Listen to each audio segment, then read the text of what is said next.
Հավանաբար նկատել եք, երբ որ տևական ժամանակ ձեզ մոտ սթրես է կամ ձեր աշխատանքում,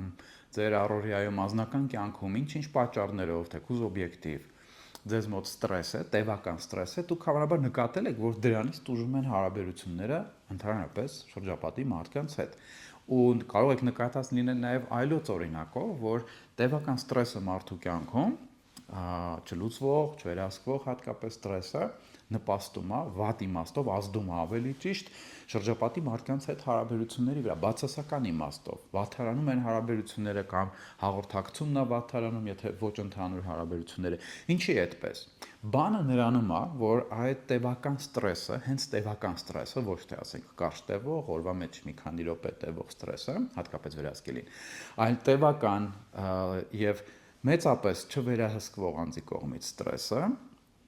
ստիպում է, որպեսզի մենք մեր ուղեղը ավելի շատ ուշադրություն դարձնի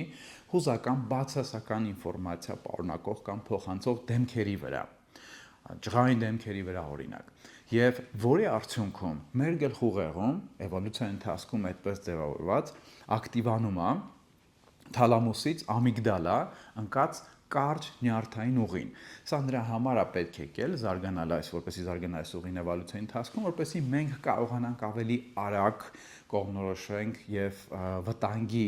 արկայության սպառնալիքի, կյանքին սպառնալիքի արկայության պարագայում կարողանանք շատ արագ կողմնորոշվենք եւ հակազդենք։ Սակայն այս արագությունը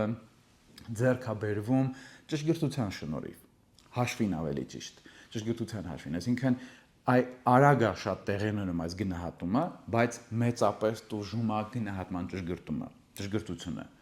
Այսինքն ինչ է սա նշանակում։ Սա նշանակում է, որ հա շատ արագ մեր ուղեղը կողմնորոշվում է, շատ արագ հակազդում է, բայց մեր շրջապատի մարդկանց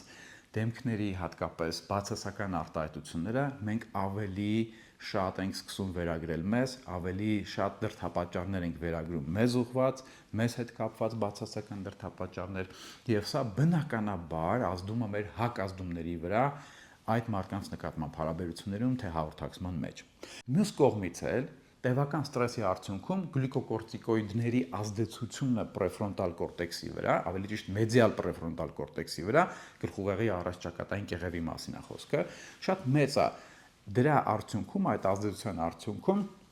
ստացվում այնպես, որ այդ այսպես չակետների մեջ վերցած բանական մասը մեր ուղեղի սկսում է սխալ աշխատել։ Մենք այդ մեխանիզմի մասին գիտենք նաև տագնապից, տագնապային խանգարումների նեյրոկենսաբանությունից եւ արդյունքում սկսում է սխալ դատել եւ սխալ գնահատականներ տալ ստացվող ինֆորմացիայի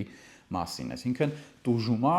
էմոցիոնալ ինֆորմացիայի կամ էմոցիոնալ բաղադրիչներ պարունակող ինֆորմացիայի վերամշակումը եւ ընդհանրապես նույնիսկ ինֆորմացիայի վերամշակումը։ Եվ արդյունքում մենք ստանում ենք ստրեսի արդյունքում մենք ստանում ենք իրավիճակ, որտեղ մեր գնահատականները մեծապես կարող են տարբերվել իրականությունից եւ կարող ենք շատ սխալ գնահատականներ տալ մարդկանց վերաբերմունքի մեր նկատմամբ, վարքի նկատմամբ եւ սա բնականաբար ազդում է մեր հարաբերությունների վրա։